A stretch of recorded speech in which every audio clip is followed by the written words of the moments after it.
الرجيم بسم الله الرحمن الرحيم وما أرسلنا قبلك إلا رجالا نوحي إليهم فاسألوا أهل الذكر إن كنتم لا تعلمون وما جعلناهم جسدا لا يأكلون الطعام وما كانوا خالدين۔ جو مضمون چل رہا ہے اس سے پہلے آج ایک لطیفہ آپ کو سنانا ہے۔ اگر صابر صاحب ناراض ہوں، صابر صاحب بیٹھے ہیں، ناراض تو نہیں ہوں گے؟ یہ کہتے ہیں آپ بیٹھ کے لوگوں کی نمازیں دیکھتے رہتے ہیں، تو میرا کام ہی یہی ہے۔ امام بخاری رحمہ اللہ نے ایک عنوان باقاعدہ کتاب الصلاۃ میں قائم کیا ہے کہ امام کی یہ ذمہ داری ہے کہ اپنے مقتدیوں کی نمازوں کی فکر کیا کرے کہ میرے مقتدی نماز کیسے پڑھتے ہیں، اور باقاعدہ اس کو حدیث سے ثابت کیا ہے۔ اور حدیث لائی ہے کہ سرکار دو عالم صلی اللہ علیہ وسلم نے ایک مرتبہ صحابہ کرام کو فرمایا کہ تمہارا خشوع اور خضوع اور رکوع یہ مجھ سے مخفی نہیں ہوتا، انی لاراکم من وراء ظہری، میں اپنی پشت کے پیچھے بھی تمہیں دیکھتا رہتا ہوں۔ یہ آپ کا معجزہ تھا کہ آپ کو نماز کے دوران آگے بھی نظر آتا تھا اور پیچھے بھی نظر آتا تھا، کیونکہ صحابہ نے قیامت تک آنے والے انسانوں کا مقتدا اور پیشوا بننا تھا۔ ان کی ایک ایک چیز کی نگرانی کی گئی کہ وہ جس جس علاقے میں جائیں گے اس پورے علاقے کے مقتدا اور پیشوا ہوں گے، تو ان میں کوئی کمی کوتاہی نہ رہ جائے۔ تو حضور کا یہ معجزہ تھا کہ جو گڑبڑ کرتا آپ کو پتہ چل جاتا، پھر اس کو بلا کر کے سمجھاتے کہ آج تو نے یہ کیا۔ بہرحال میں زور کی نہیں، میں عام طور پر جلدی آ جاتا ہوں، کبھی بیمار ہوں تو الگ بات ہے۔ تو میں سنتیں پڑھ کے وہاں بیٹھا ہوا تھا، یقین مانے میرے سامنے قرآن پڑھ ہوا، اور قاری صاحب کا وہ دوست ہے، اب نام میں لوں تو پھر تو ناراض ہوں، نام میں نہیں لیتا ہوں، اتنا بتاتا ہوں کہ قاری صاحب کا دوست ہے اور بڑا بھلے مانس قسم کا ہے، بابا ہے، سفید ریش بابا۔ یقین مانے صرف 1 منٹ رہتا تھا۔ اب یہ گھڑی ہماری ہے تو منٹ بتاتی ہے، سیکنڈ بھی بتاتی ہے نا، 1 منٹ رہتا تھا تو اس نے لا کے سنتیں شروع کی، اور میں نے قاری صاحب کہا تیرے دوست نے میرے دیکھو 1 منٹ رہتا اور 4 سنتیں شروع کر دی، یہ بھی ہنس پڑے۔ پھر میرے دل میں وسوسہ آیا کہ شاید تحیۃ الوضو اور تحیۃ المسجد پڑھنا چاہتا ہے، بھی چلو 1 منٹ میں 2 رکعتیں پڑھ لوں، منٹ 1 رکعتیں 4، اور پھر میں نے اس کے ساتھ نماز پڑھی۔ اس نے اللہ کے بندے نے 4 رکعتیں پڑھ کر کے امام کے ساتھ پہلی رکعت کے رکوع میں شامل ہو گئے۔ یہ لطیفہ بھی اور عبرت کی بات بھی، اللہ کے بندوں جب پڑھنا ہے تو صحیح پڑھو۔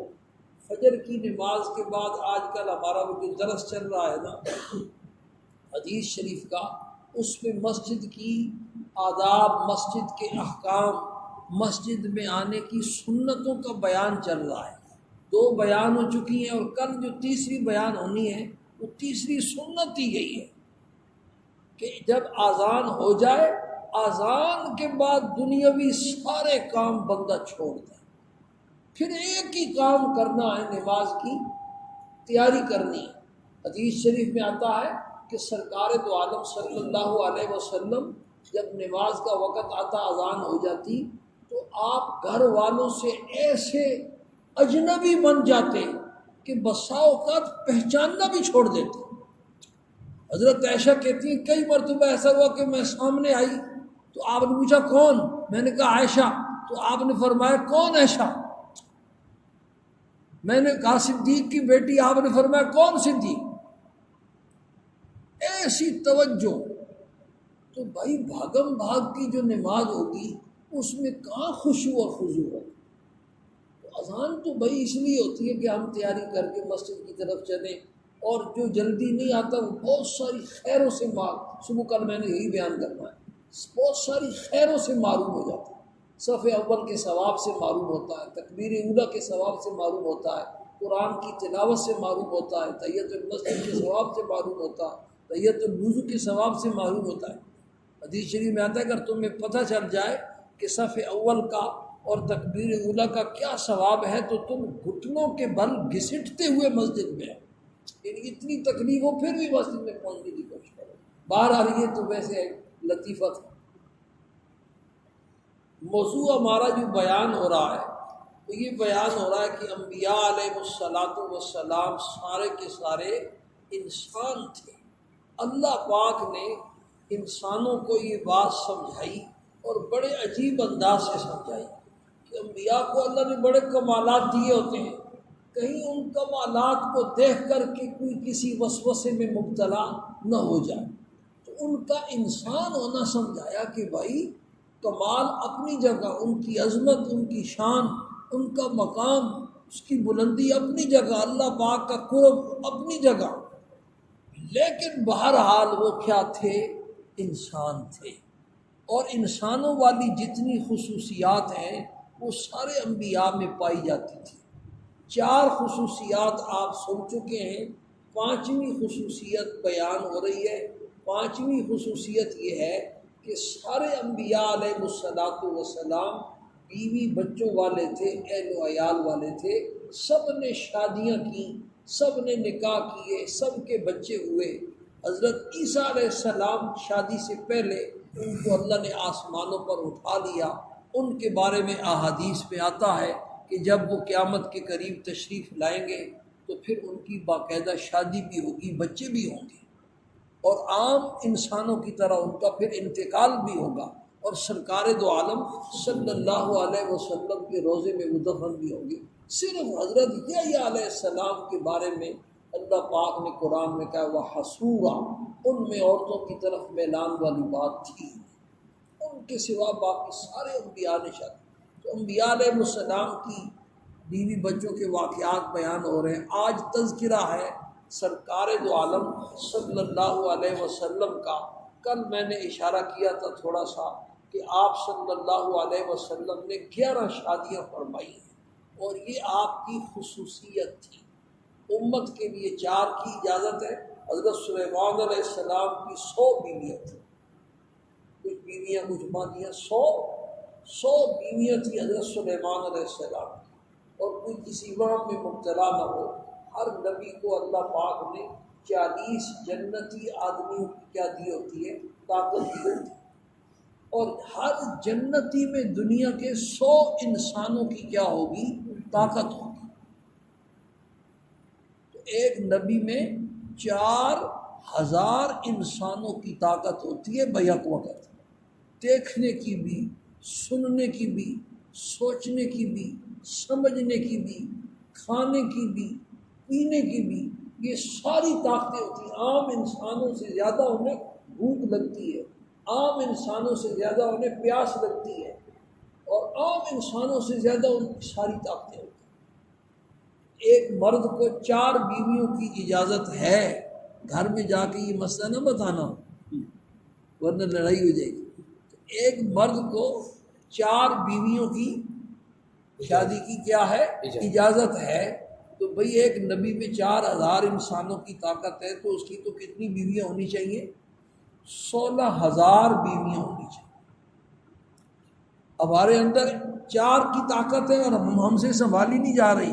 اب اسی سے اندازہ کریں انبیاء علیہ السلام کے تقوی کا کہ 16000 بیویوں کی طاقت کے ہوتے ہوئے اللہ پاک نے ان کو کیسا تقوی اور کیسا کمال عطا فرمایا۔ کچھ العیاذ باللہ ملحدین اور بے دین قسم کے لوگ انبیاء علیہ السلام پر شہوت پرستی کا بھی الزام لگاتے ہیں، یہ خواہ مخواہ کا تعصب ہے۔ سرکار دو عالم صلی اللہ علیہ وسلم کے بارے میں کل بھی آپ نے سنا، 25 سال جو بھرپور جوانی کا زمانہ تھا، 40 سالہ بڑھیا سے آپ نے شادی کی، اور 55 سال کی عمر تک آپ نے کوئی اور نکاح نہیں فرمایا، حالانکہ اچھی سے اچھی عورتیں آپ کو مل سکتی تھیں، جو جوانی کا زمانہ تھا وہ ایک بڑھیا کے ساتھ گزار دیا، سارے بچے اسی کے ساتھ۔ اور 55 سال کے بعد جب آپ کا حضرت ختیجہ کا انتقال ہو گیا، اس کے بعد آپ کی شادیاں ہوئیں، وہ بھی سوائے ایک کنواری حضرت عائشہ کے باقی ساری کی ساری کیا تھی؟ بیوہ تھی اور پہلے شادی شدہ تھی۔ آپ چونکہ ان مردوں کی بھی نبی تھے اور عورتوں کی بھی کیا تھے؟ نبی تھے۔ تو دین کے اور شریعت کے احکام جیسے مردوں کے لیے ہیں، اسی طرح عورتوں کے لیے بھی ہیں۔ اب ان مسائل کو کس طریقے سے بیان کیا جائے، کیسے ظاہر کیا جائے، کیسے سمجھایا جائے، ان کو سمجھانے کے لیے سرکار دو عالم صلی اللہ علیہ وسلم نے یہ شادیاں کی، اور آپ کا اپنی ازواج مطہرات کو یہ حکم تھا۔ ہم میں سے ہر ایک آدمی یہ چاہتا ہے کہ میری جو خانگی زندگی ہے نا، اس کی اطلاع کسی کو نہ ہو۔ مولوی صاحب ممبر پر اچھل کود کر رہے ہیں، گھر میں گالیاں دے رہے ہیں، بیوی سے لڑائی جھگڑا کر رہے ہیں۔ اگر مقتدیوں کو پتہ چل جائے تو مقتدی نماز چھوڑ دے، مقتدیوں کو پتہ چل جائے تو مقتدی نماز چھوڑ دے۔ ہر آدمی کا یہی حال ہے۔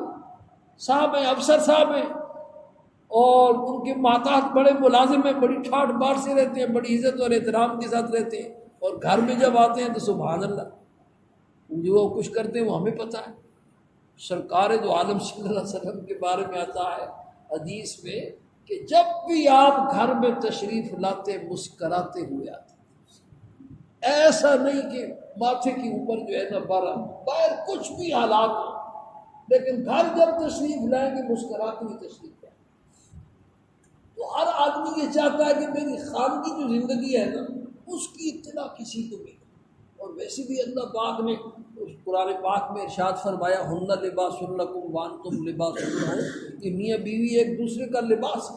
جیسے لباس جو ہے نا یہ بندے کی پورے عیوب چھپا لیتا ہے، یہ دونوں ایک دوسرے کے عیب چھپانے کا کام کرتے ہیں۔ بیوی کی لیے یہ چاہیے کہ مرد کی باتیں لوگوں کو نہ بتائے، اور مرد کو چاہیے اپنی بیوی کی باتیں عورتوں کو لوگوں کو نہ بتائے۔ لیکن انبیاء علیہ السلام کا یہ کمال تھا اور آپ کی یہ خصوصیت تھی کہ ازواج مطہرات کو یہ حکم تھا کہ جو خلوت میں دیکھو اس کو جلوت میں سب کے سامنے بیان کرو، جو تنہائی میں دیکھو اس کو برسر عام سب کے سامنے کیا کرو؟ بیان کرو، تاکہ مسائل کا اظہار ہو، لوگوں کو دین کے مسئلے جو ہے نا پتہ چلے کہ گھر کے اندر آدمی کیسے رہتا ہے، گھر کے اندر کیسے اس نے گزارا کرنا ہے، بیوی بچوں کے ساتھ کیسے۔ تو آپ صلی اللہ علیہ وسلم نے 11 نکاح فرمائے، جن میں 25 سے 55 سال کی عمر تک ایک بڑھیا کے ساتھ آپ نے گزارا کیا۔ 2 کا انتقال آپ کے سامنے ہوا، حضرت ختیجہ کا انتقال بھی آپ کے سامنے ہو گیا تھا، حضرت زینب بنت خزیمہ ام المؤمنین رضی اللہ تعالیٰ عنہ آپ کی ایک زوجہ مطہرہ تھی، ان کا بھی انتقال ہو گیا۔ باقی آپ کے انتقال کے وقت جو ہے نا وہ زندہ تھی۔ تو آپ صلی اللہ علیہ وسلم کا جب وقت قریب آیا تو ازواج مطہرات نے جمع ہو کر کے آپ سے ایک دن پوچھا کہ ہم میں سے کون سی جو آپ کی اہلیہ ہے سب سے پہلے آپ سے جا کے ملے گی؟ تو آپ نے فرمایا اطول کن یدن، جس کے ہاتھ سب سے لمبے ہوں گے۔ اب انہوں نے وہ کانے لے کر کے پیمائش شروع کر دی، تو اب مجھے نام یاد نہیں آ رہا، تو کسی کے ہاتھ لمبے تھے، لیکن جب واقعہ پیش آیا تو کسی اور کا پیش آ گیا، حضرت زینب بنت جحش کا۔ تو بعد میں پتہ چلا کہ اطول کن یدن کا مطلب یہ تھا کہ جو صدقہ خیرات سب سے زیادہ کرنے والی ہوگی وہ مجھے سب سے پہلے آ کر کے کیا کرے گی؟ ملے گی۔ تو اس طرح آپ صلی اللہ علیہ وسلم کی 9 بیویاں تھیں اور 9 گھروں میں آپ تشریف لے جایا کرتے تھے۔ آج ان کا ایک خاص واقعہ بیان یہ کرنا ہے کہ عام طور پر تو سارا زمانہ آپ کا تنگی میں گزرا، 3 مہینے ایسے بھی گزرتے، حضرت عائشہ کہتی ہے کہ ہمارے چولہے میں آگ نہیں جلتی تھی۔ بھانجے نے پوچھا کہ اماں جان پھر گزارا کیا تھا؟ تو فرمایا 2 سیاہ چیزیں، ایک کھجور اور ایک پانی، اور ایک انصاری خاندان تھا، ان کو تھوڑا سا دودھ پہ دیا کرتا، اسی سے ہمارا گزر بسر۔ ایک مرتبہ ایک سائل آیا مانگنے والا، تو آپ نے اپنے 9 گھروں میں آدمی بھیجا، ہر گھر سے یہی جواب آیا کہ سوائے پانی کے آج کچھ بھی نہیں۔ تو پھر آپ نے صحابہ کرام کو فرمایا کون آج اللہ کے لیے اس کی مہمانی کرے گا؟ وہ جو مشہور واقعہ ہے وہی سرون اللہ انفسہم ولو کان بہم خصاصہ۔ عام طور پر تنگی کا زمانہ گزرا، لیکن غزوہ خیبر کے بعد خیبر جب فتح ہو گیا تو عام مسلمانوں کو بھی مال غنیمت بڑی مقدار میں ملا، صحابہ کرام کے گھروں میں بھی تھوڑی سی فراوانی آ گئی، وسعت آ گئی، فراخی آ گئی، تو ازواج مطہرات کے دل میں بھی ہلچل مچنی شروع ہو گئی، آخر ہے تو انسان۔ تو انہوں نے حضور صلی اللہ علیہ وسلم سے کچھ مطالبہ کیا کہ ہمارا خرچہ بڑھایا جائے، اب تو سارے گھروں میں جو ہے نا مزے ہیں اور ہمارا وہی پرانا حال ہے۔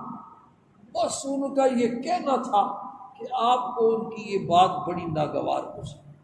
ایک آدمی اس کا اپنا ایک مقام ہوتا ہے، ایک عام آدمی بات کرتا ہے تو وہ قابل برداشت ہوتی ہے، اور ایک بڑے مقام والا ازواج مطہرات کی بھئی بڑی شان ہے۔ ایک تو ایمان کے بعد پھر حضور کی صحابیہ، اور پھر سرکار دو عالم 2 جہانوں کے سردار کی بیوی، کتنی سارے مومنین کی ماں، کتنی حیثیتیں ہیں ازواج مطہرات۔ تو آپ کو ان کی یہ بات جو ہے نا اچھی نہیں لگی، آپ نے قسم اٹھا لی کہ میں نے 1 مہینے تک کسی گھر میں نہیں جانا۔ شریعت کی اصطلاح میں اس کو ایلا کہتے ہیں۔ قسم اٹھا لی کہ میں 1 مہینے تک کسی گھر میں نہیں، کسی بیوی کے پاس نہیں۔ ایک بالا خانہ تھا آپ کا، اس میں آپ صلی اللہ علیہ وسلم مقیم ہو گئے۔ مشہور ہو گیا کہ آپ صلی اللہ علیہ وسلم نے بیویوں کو طلاق دے دی۔ حضرت عمر فاروق رضی اللہ تعالیٰ عنہ، صدیق اکبر رضی اللہ تعالیٰ عنہ، دونوں کی بیٹیاں آپ کے گھروں میں تھیں۔ حضرت عمر فاروق کا گھر دور تھا، کسی نے جا کے خبر دی تو بھاگے ہوئے آئے، آ کر کے دیکھا تو حضرت حفصہ رو رہی ہیں، ان کو ڈانٹ ڈپٹ کی، کچھ سنائی ان کو، میں تو میں کہتا نہیں تھا۔ تو اس کے بعد پھر حضور صلی اللہ علیہ وسلم جس بالا خانے میں مقیم تھے، ایک حبشی غلام پہرا دے رہا تھا، کوئی اندر نہیں جا سکتا تھا، اس کو کہا اندر جا کے اجازت مانگو، عمر فاروق جو ہے نا اندر آنا چاہتا ہے۔ وہ گیا، واپس آیا، اس نے کہا کوئی جواب نہیں ملا۔ پھر آ کر کے بیٹھ گئے، صحابہ کرام منبر کے پاس بیٹھ کر کے رو رہے تھے سارے، پھر آ کے بیٹھے، لیکن پھر غلبہ ہوا، پھر کہ جاؤ اجازت مانگو۔ دوبارہ پھر اس نے آ کے کہا بھی حضرت جو ہے نا آپ نے خاموشی اختیار کی، کوئی جواب نہیں دیا، پھر آ کر کے بیٹھ گئے۔ تیسری مرتبہ پھر جب غلبہ ہوا تو پھر گئے، تیسری مرتبہ غلام اندر سے آیا تو اس نے کہا کہ اجازت مل گئی ہے۔ اندر گئے تو دیکھا سرکار دو عالم صلی اللہ علیہ وسلم کی قمیض مبارک اتری ہوئی ہے، اور کھجور کے پتوں کی بنی ہوئی جو چٹائی ہوتی ہے اس کے اوپر آپ لیٹے ہوئے ہیں۔ حضرت عمر فاروق نے، اب لمبا واقعہ بات لمبی ہو جائے گی، 2-3 باتیں ایسی کی آپ کو تھوڑا سا ہنسایا تاکہ آپ کا تھوڑا سا مانوس ہو جائیں اور میں اپنی بات تو کروں۔ تو جب آپ تھوڑے سے مسکرائے تو کچھ آپ نے بیویوں کو طلاق تو نہیں دے دی؟ تو آپ فرمایا نہیں۔ اس پر حضرت عمر فاروق نے کہا اللہ اکبر، خوشی سے کہا اللہ اکبر۔ گھر میں دیکھا تو 1-2 کچے چمڑے لٹک رہے ہیں اور کونے میں تھوڑے سے جو پڑے ہوئے ہیں، بس یہ گھر کی 2 جہانوں کے سردار کے گھر کی کل کائنات کے ہے۔ حضرت عمر فاروق کی آنکھوں سے آنسو جاری ہو گئے۔ آپ صلی اللہ علیہ وسلم نے پوچھا کہ عمر رو رہے کیوں رہے ہو؟ تو حضرت عمر فاروق نے کہا اللہ کے پیغمبر کیسے نہ رو، کیسر و کسریٰ اللہ کے دشمن ہیں اور وہ عیاشی کر رہے ہیں، اور آپ 2 جہانوں کے سردار ہیں، اور آپ کے گھر کی کل کائنات یہ ہے، آپ دعا فرمائیں اللہ پاک آپ کی امت کو فراخی عطا فرمائے۔ تو آپ لیٹے ہوئے تھے، سیدھے اٹھ کر کے بیٹھ گئے اور فرمایا افی شکن انت ابن الخطاب، اے خطاب کے بیٹے تم ابھی تک شک میں مبتلا ہو۔ اولئک قوم عجلت طیباتہم فی الدنیا، وہ ایسے لوگ ہیں جن کے مزے اللہ پاک نے دنیا میں ان کو دے دیے، اور ہمارے لیے اللہ پاک نے یہ ساری چیزیں آخرت میں رکھی ہے۔ اس طرح کی اور کوئی باتیں ارشاد فرمائیں۔ بہرحال یہ الہ کا واقعہ پیش آیا۔ آخر میں پھر جب مہینہ پورا ختم ہو گیا تو وہ مہینہ اتفاقاً 29 کا تھا، آپ تشریف لائے، حضرت عائشہ کے گھر گئے، سورہ احزاب کی آیات ہوتی، حضرت عائشہ نے کہا اللہ کے پیغمبر آپ نے تو مہینے کی قسم اٹھائی تھی اور آج 29 دن ہے، تو آپ میں ایک ایک دن گن رہی ہوں، تو آپ صلی اللہ علیہ وسلم نے فرمایا کہ یہ مہینہ 29 کا ہے، مہینہ پورا ہو گیا۔ وہ سورہ احزاب کی جو آیات ہیں نا وہ بڑی عجیب ہیں، اس میں اللہ نے ازواج مطہرات کو جوڑا اور اپنے انعامات یاد دلائے۔ یا نساء النبی لستن کاحد من النساء ان اتقیتن، اے میرے نبی کی بیویوں تم عام عورتوں کی طرح تو نہیں ہو، تم نے یہ بات بھی نہیں سوچی کہ ہم کس کی بیویاں ہیں اور ہمارا کیا مقام ہے، کیا شان ہے اور ہماری کیا عظمت ہے۔ تم اللہ کی نعمتوں کو تو یاد کرو۔ اللہ کے پھر بہت سارے انعامات ذکر کے، ایک انعام آخر میں جو ذکر کیا وہ بڑا عجیب ہے، وَاذْكُرْنَ مَا يُتْلَى فِي بُيُوتِكُنَّ مِنْ آیَاتِ اللَّهِ وَالْحِکْمَةِ، اللہ کی بندیوں تم دنیا کی مال و دولت کو بچاتی ہو، تم یہ نہیں دیکھتی ہو تمہارے گھروں میں ہر وقت قرآن پاک کی تلاوت ہوتی ہے، تمہارے گھروں میں اللہ کے پیغمبر کے ارشادات گونجتے ہیں، ہر وقت تمہارے گھر میں اللہ کا قرآن پڑھا جاتا ہے، اس سے بڑی اور کیا نعمت ہوگی؟ تو بھائی گھر کے اندر قرآن پاک کی تلاوت کا ہونا، سارے گھر والے قرآن پاک پڑھنے والے ہوں، بچے بھی، عورتیں بھی، مرد بھی، بوڑھے بھی، جوان بھی، تو گھر سے قرآن کی آواز آئے، یہ ایسی خیر و برکت، اللہ کی رحمتوں کی بارش برسے گی۔ یہ تبھی ہوگا جب ہم اپنی عورتوں کو دین کی طرف لائیں گے نا بھائی، اپنی بچیوں کو حافظہ بنائیں، قاریہ بنائیں، وہ جہاں بھی جائیں تو محلے کی بچیوں کو پڑھائیں، قرآن کی ایک آواز آئے۔ تو ازواج مطہرات کو دیگر انعامات کے ساتھ یہ ایک نعمت اللہ نے یاد دلائی کہ دنیا ساری کائنات کی دولت ایک طرف اور یہ جو قرآن پاک تمہارے گھروں میں پڑھا جاتا ہے یہ سارا ایک۔ اللہ پاک ہم سب کو اس کی سمجھ نصیب فرمائے۔ مضمون یہ بیان ہوا کہ بھائی سرکار دو عالم صلی اللہ علیہ وسلم سارے نبیوں کے امام تھے اور سارے نبیوں کے سردار اور دو جہانوں کے سردار تھے۔ آپ نے بھی شادیاں کی اور آپ کی بیویوں کے بھی واقعات اسی طرح پیش آتے تھے جیسے ہمارے ساتھ پیش آتے ہیں۔ ایک واقعہ اور خاص ہے، وہ سنانا انشاءاللہ آئندہ ہفتے پیر والے دن درس ہوگا، اس کے بعد پھر اگلی چھٹی خصوصیت جو اس آیت میں بیان ہے۔